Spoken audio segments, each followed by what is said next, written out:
Assalamualaikum warahmatullahi wabarakatuh. Kami dari kelompok 3 ingin mempresentasikan PPT yang berjudul Epistemologi.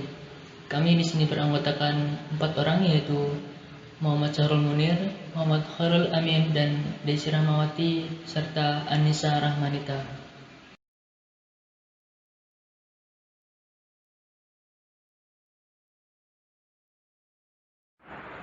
Pengertian epistemologi. Epistemologi dari bahasa Yunani episteme atau pengetahuan dan logos atau ilmu adalah cabang filsafat yang berkaitan dengan asal, sifat, karakter, dan jenis pengetahuan. Topik ini termasuk salah satu yang paling sering diperdebatkan dan dibahas dalam bidang filsafat. Misalnya tentang apa itu pengetahuan, bagaimana karakteristiknya, macamnya, serta hubungan dengan kebenaran dan keyakinan. Epistemologi atau teori pengetahuan yang berhubungan dengan hakikat dari ilmu pengetahuan, pengandaian-pengandaian, dasar-dasarnya, serta pertanggungjawaban atas pertanyaan mengenai pengetahuan yang dimiliki oleh setiap manusia. Pengetahuan tersebut diperoleh manusia melalui akal dan panca indera dengan berbagai metode, di antaranya metode induktif, metode deduktif, metode positifme, metode kontemplatif, dan metode dialektis.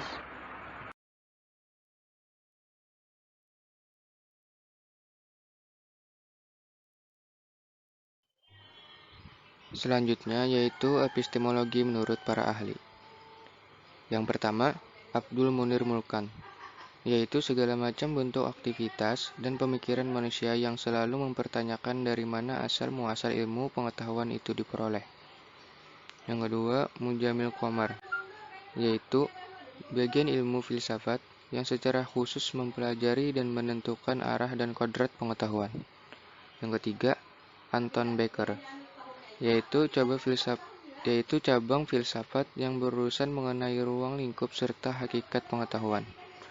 Keempat, Ahmad Kharis Jubair, yaitu suatu ilmu yang secara khusus mempelajari dan mempersoalkan secara dalam mengenai apa itu pengetahuan, dari mana pengetahuan itu diperoleh serta bagaimana cara memperolehnya.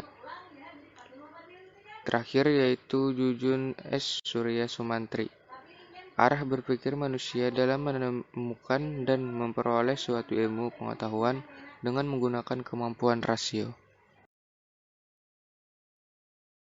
Oke, lanjut. Objek dan tujuan epistemologi. Dalam kehidupan masyarakat sehari-hari, tidak jarang pemahaman objek disamakan dengan tujuan, sehingga pengertiannya menjadi rancu bahkan kabur.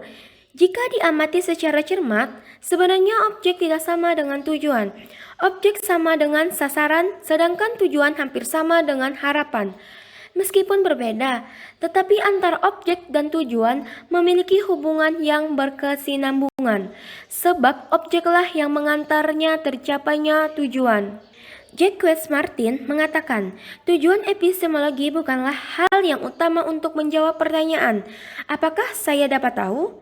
Tetapi untuk menemukan syarat-syarat yang memungkinkan saya dapat tahu. Hal ini menunjukkan bahwa tujuan epistemologi bukan untuk memperoleh pengetahuan, kendatipun keadaan ini tak bisa dihindari.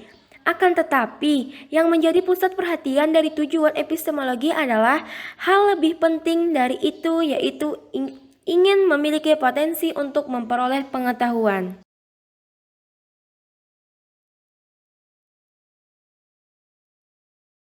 Masuk ke pembahasan terakhir, yaitu tentang epistemologi menurut pandangan beragam aliran filsafat dunia.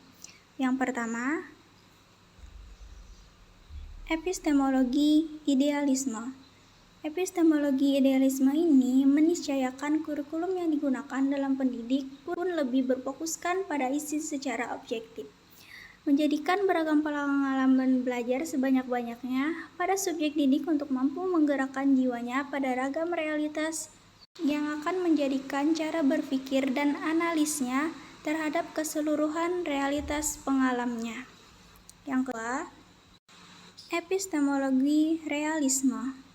Epistemologi pendidik dalam realisme adalah proses ilmiah yang ditujukan pada hal-hal yang beraneka ragam persoalan pendidikan seperti mengenai realitas peserta didik, pendidik, dan isi pendidikan, strategi, dan lain sebagainya yang dapat digunakan oleh seseorang atau sekelompok orang sebagai dasar utama dalam menyelenggarakan kegiatan pendidikan.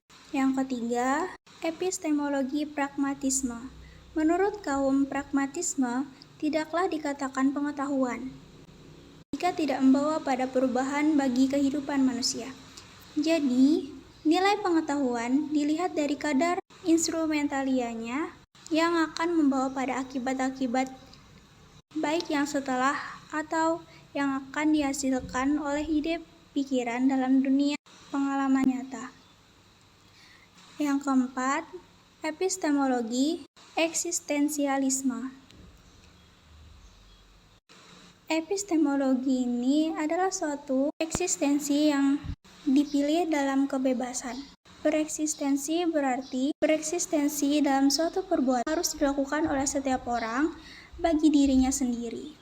Pilihan bukanlah soal konseptual, melainkan soal komitmen total seluruh privasi individu. Mungkin hanya ini materi yang bisa kami sampaikan. Kurang dan lebihnya kami minta maaf. Sekian dan terima kasih.